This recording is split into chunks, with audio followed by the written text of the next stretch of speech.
শাহরু রমাদানাল্লাযী উনজিলা ফীহিল কুরআন হুদাল লিন্নাসি ওয়া বাইয়িনাতিম মিনাল হুদা ওয়াল ফুরকান।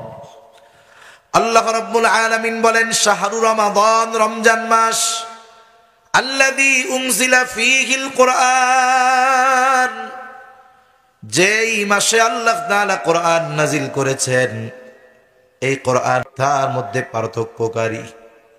এই কোরআন হলো ফুরকান, সত্য মিথ্যার মধ্যে পার্থক্যকারী। এরপরে আল্লাহ তাআলা বলেন, ফামান শাহিদা মিনকুমুশ শাহরা ফালইয়াসুম। আল্লাহ তাআলা বলেন, তোমাদের মধ্যে যে এই মাস পাবে সে যেন এই মাসে রোজা রাখে। তাহলে এক নাম্বার, রমজান মাসের শ্রেষ্ঠত্বের এক নাম্বার কারণ, প্রথম হলো রমজান মাস গোটা বছরের মধ্যে শ্রেষ্ঠ মাস। কোন কারণগুলোর কারণে শ্রেষ্ঠ? বলে এক নাম্বার কারণ, আল্লাহ তাআলা এই মাসে ইসলামের অন্যতম বুনিয়াদ রোজা আল্লাহ ফরজ করেছেন।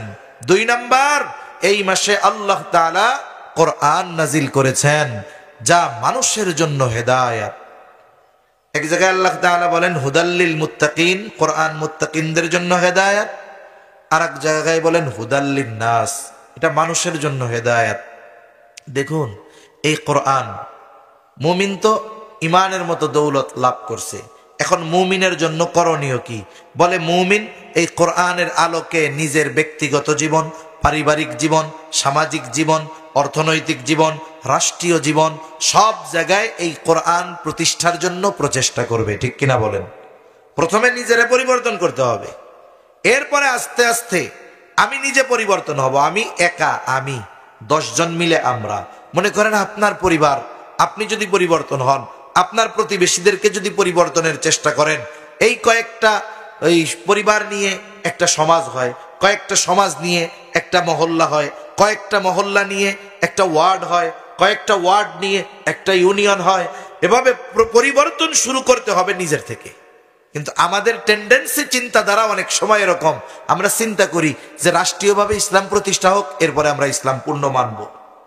মনে রাখতে হবে, ব্যক্তিগত জীবনে ইসলাম মানার ক্ষেত্রে যেই প্রতিবন্ধকতা আমাদের সামনে যদি না থাকে, যেই পর্যন্ত ইসলাম মানার ক্ষেত্রে কোনো প্রতিবন্ধকতা নাই, ওই পরিমাণ ইসলাম যদি, কোরআন যদি, দিন যদি আমি আপনি পরিপূর্ণ বাস্তবায়ন না করি, আল্লাহর কাছে ছাড় পাওয়ার উপায় নাই। আচ্ছা বলেন তো, আমি আপনি যদি পর্দা করে চলি, আমার পরিবার যদি পর্দা করে চলে, ঠেকানোর কেউ আছে? আপনারা যদি সুদ না খান, আমরা যদি সুদ না খাই, জোর করে সুদ খাওয়াবে কেউ আছে? তাহলে যেই বিষয়গুলো আমাদের আমল করার সুযোগ আছে, আমরা এইগুলো কেন করি না? শুধু অপেক্ষায় থাকি কখন ইসলাম প্রতিষ্ঠা হবে। ইসলাম যারা প্রতিষ্ঠা করবে, এরাই যদি ইসলাম যতটুকু মানার সুযোগ আছে না মানে, তাহলে ইসলাম প্রতিষ্ঠা কেমনে হবে? এটা মনে রাখতে হবে। ইসলামকে অনেকে মনে করে যে ইসলাম বিজয়ী নয়, এটা মানুষ মনে করে। না না, ইসলাম শুরু থেকে নিয়ে কিয়ামত পর্যন্ত বিজয়ী, ইসলামই বিজয়ী। কিন্তু ইসলামের এই বিজয়ী কাফেলায় আমরা শামিল হতে পারে কিনা, এটা দেখার বিষয়। এজন্য মনে রাখবেন, এই কোরআনের আলোকে আমরা আমাদের পরিবার সাজাবো, আমরা আমাদের ব্যক্তিগত জীবন সাজাবো, আমরা আমাদের অর্থনৈতিক জীবন সাজাবো। আমি যতটুক মানার ক্ষেত্রে প্রতিবন্ধকতা নাই, এইটুকু যদি না মানি, তাহলে কিয়ামতে আল্লাহর কাছে কি জবাব দিব? এজন্য কোরআনের আলোকে যতটুকু চলার সুযোগ মুমিন আমাদের চলতে হবে। এখন হুদাল্লিন নাস, গোটা মানব জাতির জন্য হেদায়াত। অনেক কাফের মুশরিক এই কোরআন তিলাওয়াত করে এরা ইমানের মতো দৌলত লাভ করেছে। কয়েক বছর আগে নেদারল্যান্ডের একজন ইসলাম বিদ্বেষী বামপন্থী ছিল, এমনকি সে কোরআন পড়ানোর জন্য সমর্থন দিত, নিজের টাকায় কোরআন কিনে নাকি মানুষের দিত, তোরা এটা পড়া। কতটা বিদ্বেষ ছিল তার। এই আল্লাহর বান্দা এক সময় কি করছে, চিন্তা করছে যে কোরআনের প্রতি এত আমার অন্তরের মধ্যে বিদ্বেষ, এই কোরআনে আছে কি? মূলত সে জানার জন্য, বোঝার জন্য, মানার জন্য কোরআন পড়ে নাই। এই কোরআন রিসার্চ করে সে যেন ইসলাম আর মুসলমানদের উপরে আরো অপবাদ দিতে পারে, এই জন্য সে কোরআন পড়া শুরু করছে। একটা সময় কি হয়েছে, এই কোরআন সে পড়ছে, কোরআন যখন সে বোঝার চেষ্টা করছে, আল্লাহ তাআলা তাকে হেদায়েতের মতো দৌলত দান করছে। সুবহানাল্লাহ, সে মুসলিম হয়ে গেছে। ইসলামের বিরুদ্ধে কোরআন পড়ে ইসলামের বিরুদ্ধে কাজে লাগানোর চেষ্টা করতেছিল, কিন্তু ওই কোরআন তিলাওয়াত বুঝ তাকে এক সময় ঈমানের মতো দৌলত দান করছে। এজন্য কোরআনুল কারীম যদি কেউ নিরপেক্ষভাবে একজন অমুসলিম ও হৃদয় দিয়ে অনুধাবন করার চেষ্টা করে, এই কোরআনের প্রভাব তার অন্তরের মধ্যে আসবে, এটা বাস্তব। এমনি একদিন এই কোরআনের ব্যাপারে একটা কথা আসতেছে, খেলাধুলা করে জায়েজ না জায়েজ হারাম আমি ওইটা বলতেছি না, বোঝানোর জন্য বলতেছি। আফ্রিকায় একজন খেলোয়াড় আছে, সে ওই মুসলিম, সম্ভবত সে মূলত তার পাকিস্তানি হবে, আফ্রিকায় গিয়ে সেই তার নাম মোহাম্মদ হাশিম আমলা। পত্রিকা একদিন লিখতেছে যে তার সতীর্থরা তার ব্যাপারে বলতেছে এটা, যে উনি যখন গাড়িতে ওঠে তখন উনি কোরআন তিলাওয়াত করে। ওনার সহকর্মী যারা, অন্যান্য খেলোয়াড় যারা, এরা বলতেছে যে আমরা যখন হতাশাগ্রস্ত থাকি তখন আমরা তাকে বলি, ভাই তুমি একটু জোরে পড়ো, তোমার এই পড়া আমাদের কানে যখন আসে আমরা আত্মার প্রশান্তি লাভ করি। একটু চিন্তা করেন, একজন খ্রিস্টান, সেও আবেগ দরদ নিয়ে কোরআন শুনে, পড়ে না, সে বুঝেও না, কিন্তু একজন পড়ে, এতটুকু খেয়াল দিয়ে শোনার কারণে তারা আত্মার প্রশান্তি লাভ করে। এজন্য কোরআন এটা তো হুদাল্লিন নাস, গোটা মানব জাতির জন্য হেদায়েত। এই কোরআন যদি দুনিয়ার সবাই আমরা মেনে চলতে পারি, তাহলে গোটা পৃথিবীর মধ্যে সত্য মিথ্যার পরিপূর্ণ পার্থক্য নিরূপণ করা আমাদের জন্য সম্ভব হবে। এজন্য দেখুন, যারা কোরআন পড়ে, যারা কোরআন বোঝে, এদের বুঝ একরকম, আর যারা কোরআন বুঝে না, 5 ওয়াক্ত নামাজ পড়লেও তাদের বুঝ আর একরকম, ঠিক কিনা? নামাজ পড়ে, মসজিদে হজ করে, ওমরা করে, দান সাদকা করে, কিন্তু এই ব্যক্তি দেখবেন কোরআনুল কারীম আমলের ব্যাপারে সে আর নাই, তখন তার চিন্তাধারা একরকম। কিন্তু যেই ব্যক্তি কোরআন বুঝে পড়ে, কোরআনুল কারীমের ব্যাপারে তার চিন্তাধারা আর একরকম। এজন্য আমাদের উচিত কোরআনকে শুধু তাকে রেখে দেওয়া নয়, কোরআনকে শুধু কেউ মারা গেলে পড়ার জন্য নয়, শুধুমাত্র কোরআন পড়লেই সওয়াব হবে কোনো সন্দেহ নাই, শুধু সওয়াবের নিয়তেও আমরা তিলাওয়াত করব এমনটাও নয়। আমাদের চেষ্টা প্রচেষ্টা থাকবে এই কোরআন পড়ব, বোঝার চেষ্টা করব। যেটা না বুঝি, তাফসীর আছে মারিফুল কোরআন, আপনি পড়তেছেন, বুঝতেছেন না, আপনি আলেমের কাছে চলে যান, যে এখানে কি বলতে চাচ্ছে আমার একটু বুঝাইয়া দেন। আবার নিজের বুঝ মাথায় ঢুকাইতে যায়েন না, যিনি বিজ্ঞ এই ব্যাপারে মাহের, তার কাছে গিয়ে কোরআনটা একটু বুঝে আসেন। কমপক্ষে এই রোজায় আমাদের এই প্রতিজ্ঞা হোক যে সূরা ফাতিহা সহ কমপক্ষে 10টা সূরা আমরা অনুবাদ সহ, অর্থ সহ, তাফসীর সহ শিখব। আপনি দেখবেন, আপনি যদি সূরা ফাতিহার অর্থ জানেন, এই সূরা ফাতিহার ব্যাখ্যা জানেন, আল্লাহর কসম করলে আমার কসম ভঙ্গ হবে না যে আপনার গোটা হায়াতের সূরা ফাতিহা তিলাওয়াত আর এর অর্থ, সারমর্ম, তাফসীর বোঝার পরে সূরা ফাতিহার তিলাওয়াত যেই মজা আগে লাগতো 100 কোটি গুণ বেশি মজা এখন লাগবে। এমনি সারা বছর ইমামের সূরা ফাতিহা শুনি, নিজে পড়ি, ক্লান্তি আসে না? আসে? মজা লাগে। যখন বুঝবেন, পড়বেন, জানবেন, তখন মজা আরো বেশি লাগবে। সুবহানাল্লাহ। এজন্য আমাদের চেষ্টা থাকবে এই রমজানে সাধারণ মানুষ যারা আছেন, কমপক্ষে সূরা ফাতিহা সহ শেষের 10টা সূরা আমরা অনুবাদ সহ, ব্যাখ্যা সহ, তাফসীরে মারিফুল কোরআন সব মসজিদেই কম বেশি থাকে, সংক্ষিপ্ত তাফসীর পড়েন আপনি, এরপরে দেখেন মজাটা কারে কয়। আগের তিলাওয়াত আর এখনের তিলাওয়াত, আগের মজা আর এখনের মজা, আপনার সামনে পার্থক্য সুস্পষ্ট দিবালোকের ন্যায় হয়ে যাবে ইনশাআল্লাহ। এক কথা থেকে অনেক দূর চলে গেলাম, যে এই মাসের অন্যতম শ্রেষ্ঠত্বের কারণ, বলে এই মাসে আল্লাহ কোরআন নাজিল করেছেন। কি নাজিল করছেন? কোরআন নাজিল করছেন। এই মাসের শ্রেষ্ঠত্বের আর একটি কারণ, বলে এই মাসেই আছে এমন রজনী, যেই রজনীতে আল্লাহ কোরআন নাজিল করেছেন, সাথে সাথে সেই রজনী আল্লাহ তাআলা হাজারো মাসের চাইতে শ্রেষ্ঠ বলে অভিহিত করেছেন। লাইলাতুল কদর।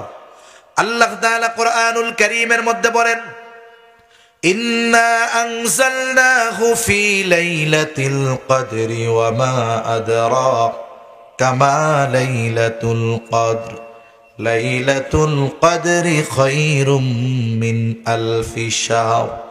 আল্লাহ তাআলা বলেন ইন্না আনজালনাহু ফি লাইলাতিল কদর, আমি কোরআন কদরের রজনীতে নাজিল করেছি।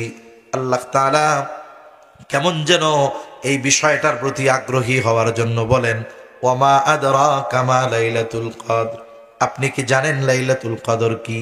আল্লাহ তাআলাই আবার জবাব দেন লাইলাতুল কদরি খায়রুম মিন আলফি শাহর, লাইলাতুল কদর এমন এক মহিমান্বিত রজনী, বলে 1000 মাসের চাইতেও এই রজনীটা উত্তম। 1000 এমন মাস যেই মাসগুলার মধ্যে লাইলাতুল কদর নাই, এরকম লাইলাতুল কদর বিহীন 1000 মাসের চাইতে এই রজনী উত্তম। এত দামি হইছে কেন? বলে দামি হওয়ার কারণ হতো এইটা যে ওই দিন ওই রজনীতে আল্লাহ কোরআন নাজিল করেছেন। সুবহানাল্লাহ। এখন আমাদের দেশে একটা প্রবণতা হলো এরকম যে আমরা লাইলাতুল কদর বলতে একেবারে 27 তারিখ দিবাগত রাত্রেই বানায় ফেলছি। 26 তারিখ দিবাগত রাতকেই আমরা লাইলাতুল কদর বানায় ফেলছি।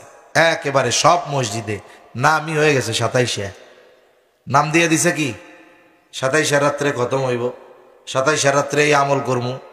এখন বিষয়টা বুজুর্গানে দিনের কথা কিছু নকল করে শোনাই। কোরআন নাজিল তো হয়েছে নির্দিষ্ট একটা তারিখে, তাই না? কোরআন নাজিল হয়েছে এমন রজনীতে যেই রজনীটা ছিল কি রজনী? বলে ওই সেই মহিমান্বিত রজনী লাইলাতুল কদর ছিল। এখন কোরআন নাজিল হয়েছে সেই তারিখটা তো 23 হতে পারে। আল্লাহ তারিখের কথা কিন্তু বলেন নাই যে অমুক তারিখে নাজিল হয়েছে। আল্লাহ বলছেন ওই রজনী ছিল সেই মহিমান্বিত রজনী। এখন হাদিসের আলোকে বিশুদ্ধ একাধিক বর্ণনার আলোকে জানা যায় বেজোড় রাত সমূহের মধ্যে লাইলাতুল কদর হওয়ার সম্ভাবনা সবচেয়ে বেশি। রাসূল সাল্লাল্লাহু আলাইহি ওয়াসাল্লাম বলেছেন যে তোমরা লাইলাতুল কদর শেষ দশকের বেজোড় রাত্রিগুলোর মধ্যে অন্বেষণ করো। এখন হতে পারে 23 তারিখ হতে পারে, 21 তারিখ হতে পারে, 25 তারিখ হতে পারে, 27 তারিখ হতে পারে, 29 তারিখ হতে পারে।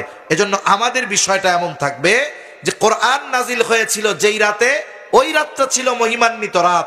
তবে তারিখ তো আল্লাহ কয়া দেন নাই 27 তারিখ। হ্যাঁ, তবে 27 তারিখের ব্যাপারে বর্ণনা আছে। এখন দেখে গেল কোন কোন মাসে ওইটা হয়ে গেল 25 তারিখে, হতেও তো পারে, ঠিক কিনা বলেন? এজন্য আমাদের কাজ কি? গুরুত্ব সহকারে শেষ দশকে ইবাদত করা। আয়েশা সিদ্দিকা রাদিয়াল্লাহু তাআলা আনহা বলেন শেষ দশকে নবীজি কোমরে গামছা বাঁধা ইবাদতে নেমে যেতেন, কোমরকে শক্ত করে বেঁধে নিতেন। এটা একটা পরিভাষা আর কি। আমাদের দেশে বলে না যে নামছে দেখ, আমাদের এলাকায় বলে কাঁচা দিয়া নামছে, কোমরে গামছা বাঁধা নামছে। কোমরেও গামছা নাই, এমনিও কাঁচা নাই। আসলে বিষয়টা কি? সর্বোচ্চ গুরুত্ব দিচ্ছে ওই বিষয়টার উপরে, এটা বোঝানো। নবীজি সাল্লাল্লাহু আলাইহি ওয়াসাল্লাম শেষ দশকে সর্বোচ্চ গুরুত্ব দিতেন, বিশেষ করে বেজোড় রাত্রিগুলাতে। আমরা নির্দিষ্ট তারিখের উপরে নির্ভর না করে রমজানের শেষ দশকের বেজোড় রাত্রিগুলাতে সর্বোচ্চ গুরুত্ব দিয়ে এই রজনী আমরা অন্বেষণ করব। তাহলে এই রমজান মাসের অন্যতম শ্রেষ্ঠত্বের কারণ 3 নাম্বার, বলে এই মাসেই আছে সেই রাত যেই রাত 1000 মাসের চাইতে উত্তম। সুবহানাল্লাহ। এরপরে নবীজি সাল্লাল্লাহু আলাইহি ওয়াসাল্লাম জানায় দেন যখন রমজানের আগমন ঘটতো নবীজি সাহাবায়ে কেরামের সামনে বক্তব্য দিতেন, তোমাদের কাছে এমন এক মাসের আগমন ঘটেছে, এই মাস হলো শাহরুম মুবারাকুন, এটা হলো বরকতের মাস। এই মাস যখন আসে কি হয়? নবীজি সাল্লাল্লাহু আলাইহি ওয়াসাল্লাম বলেন ইযা দাখালা রমাদান ফুতিহাত আবওয়াবুল জান্নাহ ওয়া গুল্লিকাত আবওয়াবুন নার। আরেক বর্ণনায় আসছে ফুতিহাত আবওয়াবুর রাহমাহ, আরেক বর্ণনায় আসছে ফুতিহাত আবওয়াবুস সামা ওয়া গুল্লিকাত আবওয়াবুন নার। আল্লাহ তাআলা এই রমজান মাস যখন আসে জান্নাতের দরজাগুলো খুলে দেয়। এই রমজান মাস যখন আসে আল্লাহ তার রহমতের দরজাগুলো খুলে দেয়। এই মাস যখন আগমন করে আল্লাহ তাআলা আসমানের দরজাগুলো খুলে দেয়, জাহান্নামের দরজাগুলোকে বন্ধ করে দেয়। গোটা মাসে আর এই দরজাগুলো খোলা হয় না। সুবহানাল্লাহ। এই জন্য গোটা রমজান মাস রহমতের মাস, নাজাতের মাস, মাগফিরাতের মাস। যদিও একটা দুর্বল বর্ণনাকে কেন্দ্র করে আমরা দশক দশক ভাগ করে ফেলি, কিন্তু মনে রাখতে হবে রহমত, মাগফিরাত, নাজাত গোটা মাসেই আল্লাহর পক্ষ থেকে আসে না নাই। এজন্য এটাকে তো রহমতের মাস বলা হইল, এটা তো বরকতের মাস, এটা নাজাতের মাস। আল্লাহর নবী বলেন এই মাসে শয়তানকে শৃঙ্খলাবদ্ধ করে দেওয়া হয়, এই মাসে শয়তানকে আটক করে ফেলা হয়, শয়তানরে আটকায় দেওয়া হয়। এখন কথা হইল এরপরেও মানুষ গুনাহ করে কেন? বলে মানুষ জিন শয়তানরে আটকাইলো ঠিক আছে, নফস শয়তানরে তো আর আটকায় নাই। আবার দেখেন মানুষ দীর্ঘ সময় ধরে যেই কাজে অভ্যস্ত হতে থাকে, বলে কিছু সময়ের জন্য সেটা থেকে নিবৃত্ত পরিপূর্ণভাবে হওয়া তার জন্য কঠিন। যেমন একজন যখন সাইকেল চালায় রাস্তায়, 10 প্যাডেল সাইকেল মারলে আর 3 প্যাডেলের রাস্তায় এমনিই যায়, ঠিক না? 10 প্যাডেল যদি মারে সাইকেলে, এমনিও একটু বিরতি দিলে আরো কিছু সামনে এমনিতেই যায়। শয়তান আটকা থাকে, তাহলে এই টাইমে গুনাহ করে কেন? করেন বলে এটা হলো অভ্যাসের কারণে। কিসের কারণে? অভ্যাসের কারণে। চলে আসতেছে না পিছনের থেকে। এখন দেখেন আমি আবার রাজনৈতিক আলাপ আলোচনা এসব আমি করি না, কিন্তু এরপরেও একটা উদাহরণ দেওয়ার জন্য বলি। এখন আগের কত লোক বুঝছেন, আগে এক পার্টি করতো, এখন হুট কইরা দল পাল্টায় ফেলছে। এখন ওনারে দিছে বক্তব্য দিতে। এখন বিএনপির জনসভায় কথার কথা বক্তব্য দিচ্ছে। বিএনপির স্লোগান কি? বাংলাদেশ জিন্দাবাদ, ঠিক না? এখন উনি তো 16 বছর কই আইছে জয় বাংলা। বিএনপির সমাবেশে বক্তব্য দিতে গিয়া মুখ ফটকে বের হয়ে গেছে, জয় বাংলা জয় বঙ্গবন্ধু। পাশের থেকে 16 বছর ধরে একই কথা বলতেছি, তো কয়দিন পরে ঠিক হয়ে যাবে। তাহলে বোঝা গেল কি? দেখেন সে সমাবেশে আছে কোন দলের, হ্যাঁ স্লোগান দিছে কোন দলের। কেন? বলে এই যে 13-14 বছরের অভ্যাস, এটা কি 2-4 দিনে যাবে? সময় লাগবে তো। এই জন্য ওই যে 11 মাস ধরে টানা গোনাই করে খালি। এখন এই মাসে গোনা কমে ঠিক, কিন্তু বাদ দিতে পারে না, এটা বাস্তব। রমজান মাসে স্বাভাবিকভাবে অধিকাংশ মানুষ, কিছু মানুষ তো আছে রমজানকে মনে করে এটা আমার দুনিয়াবি প্রফিটের মাস, লাভের মাস, আছে না কিছু মানুষ? দেখবেন রমজান মাসে মানুষের কিছু জিনিস আছে নিত্য প্রয়োজনীয়, এগুলার সব মজুদদারেরা স্টক করে রাখবে। রাসূলুল্লাহ সাল্লাল্লাহু আলাইহি ওয়াসাল্লাম এদের ব্যাপারে সতর্ক করেছেন, খবরদার বাজারে কৃত্রিম সংকট যারা সৃষ্টি করে এদের ব্যাপারে নবীজির পক্ষ থেকে হুঁশিয়ারি। ওদের কথা বাদ দেন, ওরা তো করবেই, কারণ ওরা রমজান মাসকে আখিরাতের ব্যবসা নয় বরং দুনিয়া কামানোর এক মাস মনে করে, ঠিক কিনা বলেন? এই যে রোজাদারদের তারা কষ্ট দিচ্ছে, এজন্য এই বিষয়টা ঠিক না। এখন ওই যে অভ্যাস আগের, এই জন্য এই 1 মাসে গোনা ছাড়তে পারে না, তবে গোনা কমে, এটা বাস্তব। সাধারণ মানুষ রোজা রাখার দ্বারা গোনার স্পৃহা অন্তরের থেকে কমে, এটা বাস্তব। কারণ দেখেন মানুষের যখন পেট ভরা থাকে তখন তার নফস শক্তি পায়, গোনার প্রতি তাকে আকৃষ্ট করে। আর যখন পেটে ক্ষুধা থাকে, অভুক্ত থাকে, তখন নফস দুর্বল হয়ে যায়, ও আর খারাপ কাজের প্রতি আগ্রহী করে না। দুধ খাইতে টাইতে দিচ্ছে না, দুর্বল হয়ে গেলাম। এজন্যই তো নবীজি সাল্লাল্লাহু আলাইহি ওয়াসাল্লাম যুবকদের বিবাহ করার কথা বলছেন। এখন বলতেছে বিবাহ করলে দারিদ্রতা দূর হয়ে যায়। এত গুরুত্ব আল্লাহ দিয়েছেন বিবাহের, যে আল্লাহ তাআলা বলেন ইয়াকুনু ফুকারা ইউগনিহিমুল্লাহ। অভিভাবকদেরকে নির্দেশ দিচ্ছেন তোমার অধীনস্থ যারা বিবাহ উপযুক্ত আছে বিয়া দিয়া দাও, দাস দাসী হয়ে হোক দিয়া দাও। এখন দরিদ্র বিয়া দিবেন কেমনে? আল্লাহ বলেন ইয়াকুনু ফুকারা ইউগনিহিমুল্লাহ, তারা যদি দরিদ্র হয় তাদেরকে ধনী বানায় দিবেন কে? তাহলে বিবাহের গুরুত্বটা কত। আবার নবীজি সাল্লাল্লাহু আলাইহি ওয়াসাল্লামও যুবকদেরকে বিবাহের ব্যাপারে উদ্বুদ্ধ করেন। এরপরে নবীজি জানায় দেন সে যদি সামর্থ্য না থাকে, একেবারেই যদি বিবাহ করার মতো তার কিছুই না থাকে, নবীজি তাকে নির্দেশ দিয়েছেন সে যেন রোজা রাখে। কারণ কি? রোজা রাখার দ্বারা কুপ্রবৃত্তি, চাহিদা এটা নিয়ন্ত্রণে থাকে। সেজন্য রোজা রাখার মাধ্যমে গোনার স্পৃহা, গোনার আগ্রহ মানুষের মধ্যে কমে। আর গোনা যে যত কম করবে, বাদ দিবে, সে তত বড় মুত্তাকি। এটাই রোজার মূল মাকসাদ। এক কথার থেকে অনেক দূর আমরা চলে যাচ্ছি আস্তে আস্তে। তাহলে রোজার মাস, রমজান মাস শ্রেষ্ঠত্বের অন্যতম কারণ, এই মাসে আল্লাহ জান্নাতের দরজা খুলে দেয়, এই মাসে আল্লাহ আসমানের দরজা খুলে দেয়, এই মাসে আল্লাহ তাআলা রহমতের দরজা খুলে দেয়, এই মাসে আল্লাহ তাআলা জাহান্নামের দরজাগুলো বন্ধ করে দেয়, এই মাসে আল্লাহ তাআলা শয়তানকে আবদ্ধ করে ফেলে। অর্ধেক সাপোর্ট তো আল্লাহ দিয়ে দিছে, বাকি অর্ধেক লড়াই আমাদের করতে হবে রমজান মাসে কিছু নিয়মতান্ত্রিকতার মধ্যে জীবন চালানোর মাধ্যমে। অনেকে মনে করে রোজার মাস যত পারো খাও, কোনো হিসাব তো নাই। আমি হিসাব করে দেখছি, এটা আমার একটা হিসাব। অন্যান্য সময় মানুষ 3 বেলায় যা খায়, রোজার মাসে 2 বেলায় তার চাইতে আরো বেশি খায়। আমি ভুল বলছি নাকি? ইবাদতে কেন মজা পায় না? তারাবির সময় দেখবেন খতম তারাবি পড়বে, কতজন খতম তারাবি শুই না, ওই খতম যে কাম সারা, সূরা তারাবি হলে কত ভালো হইতো রে। অথচ কোরআন নাজিলের মাস, আপনি একটা ঘন্টা সময় একটু কোরআন তিলাওয়াত শুনবেন। নামাজে রুকু সেজদা এগুলা তো আর শর্ট করার সুযোগ নেই। ওই 10টা সূরা দেই 2 বার পড়বেন 20 রাকাত। আপনি যদি কোরআন তিলাওয়াত করেন এক পারা, একেবারে সহি শুদ্ধভাবে যদি হাফেজ সাহেব পড়ে, তাড়াতাড়ি যদি পড়ে সহি শুদ্ধ করে, তিলাওয়াত করতে লাগবে তার আধা ঘন্টা। ধরেন এক পারা পড়তে লাগবে কত সময়? আধা ঘন্টা। আর নামাজ রুকু সেজদা এগুলা তো আছেই, থাকবেই। এখন আরো 10 মিনিট এখান থেকে বাদ দেন, আপনি তো ওই 10 মিনিটে 10 মিনিটে 10 সূরা 2 বার পড়বেন। এখন 20 মিনিট সময় বেশি লাগাইলে আপনি গোটা রমজান খতমে তারাবি পড়তে পারতেছেন মাত্র 20 মিনিট সময় দিলে। অথচ এই 20 মিনিট দাঁড়ায় থাকতে আমাদের গিরার বাটি আউট হয়ে যায়। কি জন্য হয় জানেন?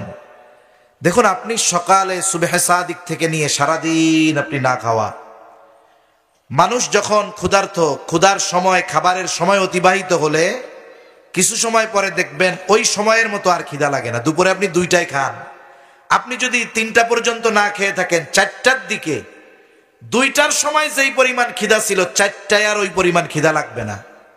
কারণ কি? পাকস্থলী 2টা থেকে 3টা আকরে ছিল, খাবার দেয় কিনা। যখন আপনি খানা দেন নাই, ও মুখ বন্ধ করে ফেলছে, আপনার ক্ষুধার চাহিদা চলে গেছে। এখন আমরা ইফতারের সময় ইফতার সামনে নিয়ে বসি, যদি আরো 2 ঘন্টা থাকা লাগতো, না খেয়ে থাকতে পারতাম আমরা? পারতাম না? এই যে এই সময় যে আমরা যখন ইফতার শুরু করব, এরও 1.5 ঘন্টা 1 ঘন্টার বেশি সময় পরে আমরা ইফতার করছি আষাঢ় মাসে, আরো আগে রোজা শুরু করছি।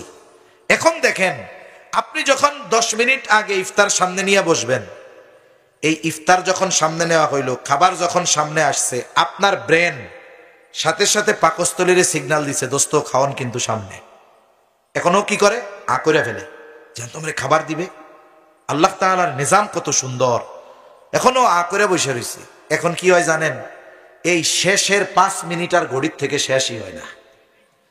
কয় কি রে, এই 5 মিনিট যায় না? একটু বরবর দেখে, কি রে এই 5 মিনিটে মোটামুটি 1 ঘন্টার মতো লাগে। এখন আমি ওই যে খাবারের পরশা সামনে বসায় বসছি, যে এখন আমার পাকস্থলী খাবারের জন্য আমারে বলতেছে তাড়াতাড়ি খাবার নাও, খাবার নাও। এখন আপনি কি করলাম? আমি তৃষ্ণার্ত আছি, খেজুর 2টা গালে দিয়া ধুমসে 3 গ্লাস খাইলাম শরবত। আর বাংলাদেশে ইফতার মানে হইল বেগুনি, আলুর চপ, সুলা, মুড়ি, পেঁয়াজু, মানে যেই কয়টা খাওয়ার পরে পেট বোমবাস্টিক হয়ে যাবে ওইরকম খাবার। আপনি সারাদিন পেটে খাবার দেন নাই, প্রথমেই দিলেন এই তেলে ভাজা খাবার। খাবার তার ক্রিয়া শুরু করে 1.5 ঘন্টা পর থেকে। আপনি ইফতারের ঠিক 1.5 ঘন্টা পরেই তারাবির নামাজে যান। ওই যে যখন খাইছেন, এশার আজান যখন দিছে, তখন এই যে শরীরের মধ্যে মনে হচ্ছে এখন যদি 2 ঘন্টা ঘুমাইতে পারতাম। এখন গেছেন মসজিদে, এখন কেন নামাজ পড়ার এনার্জি আছে? আপনি এখন কি করেন? এশার নামাজটা পড়া, সুন্নতটা পড়া, অধিকাংশ মুরব্বীরা কষ্ট করে হইলেও পড়ে, অধিকাংশ মুসল্লি পিছনে গড়াগড়ি করে। যেই হাফেজ সাহেব টান দেয় আয়াতের একেবারে পৃষ্ঠার শেষে, টান একটা দেয় লম্বা, বোঝে যে সূরা শেষ, এবার উঠে আল্লাহু আকবার। এরকম প্রত্যেক মসজিদে আছে না নাই? এজন্য শুনেন, ইসলামে খাদ্য অভ্যাস শিক্ষা দিয়েছে আমাদের। ইফতার কেমনে করব? ইফতারের সময় খেজুর নিবেন, 3টা খেজুর খান, একটু পানি খান, একটু হালকা কিছু খান, শেষ। দেখবেন আপনার শরীরটা ফিট আছে। রোজা তো শেষ হলো, ইফতার করতে হবে যথাসময়। এরপরে আপনি তারাবির পরে এসে খাবার খান, তারাবির নামাজের একটু পরে খাবার খান, ওটাই সাহরি হয়ে যাক, ভারী খাবার ওই সময় হয়ে যাক।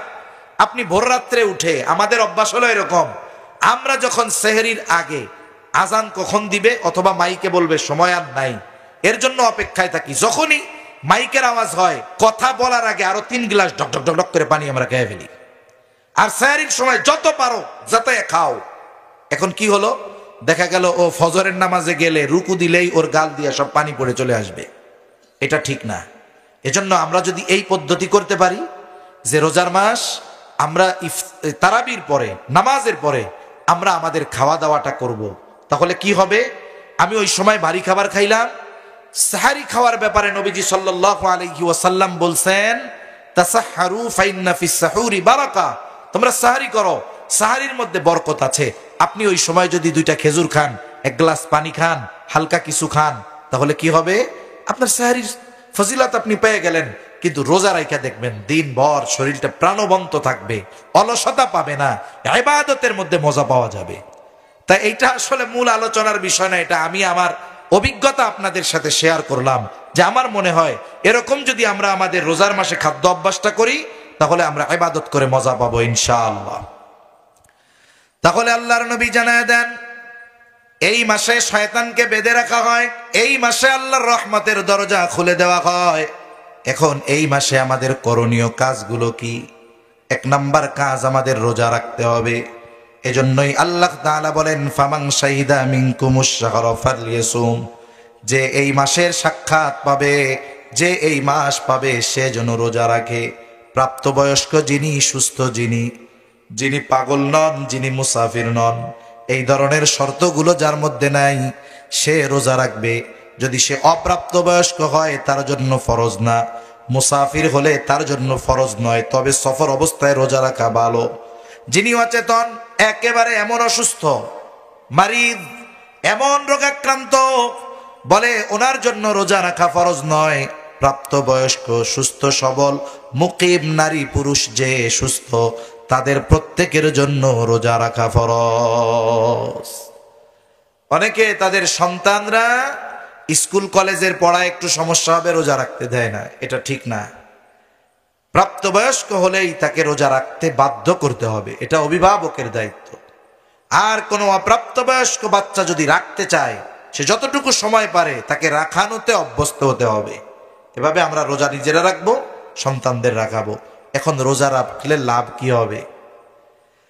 রোজার ফজিলত তো অনেক, তবে প্রথম শর্ত হলো আল্লাহর নবী রোজার যত ফজিলতের কথা বর্ণনা করেছেন, আমরা যদি এই ফজিলত গুলো অর্জন করতে চাই, তাহলে আমাদের রোজা শুধু না খেয়ে থাকলেই হবে এমনটা নয়। নবীজি জানায় দেন, কারো রোজা হলো না খেয়ে থাকার নামান্তর, তার মানে ফরজটা আদায় হয় কিন্তু সে কোনো ফজিলত পায় না। রোজার ক্ষেত্রেও প্রতিদান দুনিয়ার পরীক্ষার মতো। এক ধরনের রোজাদার হলো টিটি পাস, মানে টাইনা টুইনা পাস, কোনো মতে 133 পাইছে, পাস তো করছে। আর এক ধরনের রোজাদার বলে এ গ্রেড পায়, আর এক ধরনের রোজাদার এ প্লাস পায়। আমরা এ প্লাস পাইতে চাই, ঠিক না? তাহলে কি করতে হবে? রোজা রাখার সাথে সাথে অঙ্গ প্রত্যঙ্গেরও রোজা আছে। আমাদের জবানের গোনা, হাতের গোনা, চোখের গোনা, পায়ের গোনা, সব গোনা থেকে বাঁচতে হবে। কারণ আমি যদি আমার জবানের গোনা জারি রাখি, আমার চোখের গোনা জারি রাখি, আমার পায়ের গোনা জারি রাখি, আমার হাতের গোনা জারি রাখি, তাহলে রোজা রাখলাম, ওটা হবে 133 পাইয়া পাস করার মতো। কিন্তু আমরা তো গোল্ডেন এ প্লাস চাই। গোল্ডেন এ প্লাস যদি পেতে হয়, রোজা রাখার সাথে সাথে আমাদের সকল প্রকার অন্যায় গুনাহ কাজ সমূহ থেকেও বেঁচে থাকতে হবে। ওই রকম রোজা যদি রাখা যায়, এই রোজার প্রতিদান স্বয়ং নিজে আল্লাহ, স্বয়ং নিজেকে। নবীজি সাল্লাল্লাহু আলাইহি ওয়াসাল্লাম জানায় দেন, আল্লাহ তাআলা বলেন, কুল্লু আমাল ইবনে আদম লাহু ইল্লা সিয়াম, প্রত্যেকটা আমল বনি আদম করে এটা নিজের জন্য, ইল্লা সিয়াম, রোজা ব্যতীত। কেন? আল্লাহ তাআলা বলেন হাদিসে কুদসি, আস-সাওমু লি ওয়া আনা আজজি বি, নবীজি বলেন আল্লাহ তাআলা বলেছেন বান্দা রোজা রাখে আমার জন্য, আর বান্দার এই রোজার প্রতিদান স্বয়ং আমি আল্লাহ। আল্লাহ যার হয়ে যায় তার কি আর কোনো কিছুর চিন্তা আছে? আর কোনো কিছুর চিন্তা নেই। আল্লাহকে যদি পাইতে হয় তাহলে শুধু না খেয়ে থাকলেই হবে না, আমাদের সকল ধরনের গুনাহ থেকে বাঁচতে হবে। দেখুন, রোজাদার রোজা রাখে, রোজা রাখার দ্বারা এই পাকস্থলী যখন পানি যায় না, খাবার যায় না, যেমন আপনার একটা ঘর, যত সুন্দর ঘর হোক, ওই ঘরে যদি 3 মাস কেউ না থাকে, এই শূন্য ঘর আপনি পরিষ্কার করে রেখে গেছেন, আপনি যখন 3 মাস পরে ওই খালি ঘরে ঢুকবেন, ওই একটা গন্ধ আসে। কিন্তু রমজান মাসের রোজা রাখার কারণে পাকস্থলী তো খালি, তখন একটা গন্ধ আসে। একটা হলো দাঁত না মাজার গন্ধ, এ গন্ধ না, কিন্তু অনেকে বুঝে না। আবার আল্লাহর নবী সাল্লাল্লাহু আলাইহি ওয়াসাল্লাম বলেন লা খুলুফু ফামিস সাইমি আতয়াবু ইনদাল্লাহি তাআলা মির রিহিল মিস্ক। রোজা রাখার কারণে রোজাদারের মুখে একটা গন্ধ হয়। দাঁত মাজতে হবে, মেসওয়াক করা যাবে, পেস্ট দিয়ে মাজা এটা অনিরাপদ, কারণ স্বাদ গলার ভিতরে চলে যাওয়ার সম্ভাবনা থাকে, যেন মেসওয়াক করবেন 5 বেলায় যতবার খুশি মেসওয়াক করা যাবে, সমস্যা নেই। এখন এরপরেও যারা মেসওয়াক করে তারা বুঝবে তার গালে এমনি গন্ধ না, কিন্তু এরপরেও রোজা রাখার কারণে একটা গন্ধ আসে। কেন? বলে পাকস্থলী খালি থাকে, তো এই গন্ধটা এই রোজা রাখার কারণে। নবীজি বলেন লা খুলুফু ফামিস সাইম, এই যে রোজাদার রোজা রাখার কারণে তার মুখের যে গন্ধ আল্লাহ তাআলার কাছে মেশক আম্বরের চাইতে বেশি প্রিয়। সুবহানাল্লাহ। এখন বলেন, ওই রোজা রেখে আমি গীবত করলাম, আমি যদি রোজা রেখে গীবত করি, মৃত ভাইয়ের গোশত খাওয়ার মতো কেমন যেন আমার দাঁতের সাথে পচা গোশত লেগে থাকবে, তাহলে তো ওইটার দুর্গন্ধ বের হবে। এজন্য মনে রাখতে হবে, রোজা রেখে আমরা সকল গুনাহ থেকে বেঁচে থাকবো, বলেন আমিন। এরপরে রোজাদারের স্পেশালিটি কি? নবীজি সাল্লাল্লাহু আলাইহি ওয়াসাল্লাম জানায় দেন ইন্না ফিল জান্নাতি বাবান ইউকালু লাহুর রায়্যান, জান্নাতের একটা স্পেশাল দরজা আছে যেটা শুধুমাত্র রোজাদারদের জন্য। এই দরজার নাম হলো রায়্যান। ফেরেশতারা ডাকতে থাকবে আইনাস সাইমুন, কোথায় রোজাদারেরা, কোথায় রোজাদারেরা? রোজাদারেরা ওই দরজা দিয়ে ঢুকবে। সর্বশেষ ব্যক্তি যখন রোজাদার ওই দরজা দিয়ে ঢুকবে, আল্লাহ রাব্বুল আলামিনের নবী জানায় দেন ওই দরজা বন্ধ করে দেওয়া হবে, রোজাদার ব্যতীত ওই দরজা দিয়ে আর কেউ ঢুকতে পারবে না।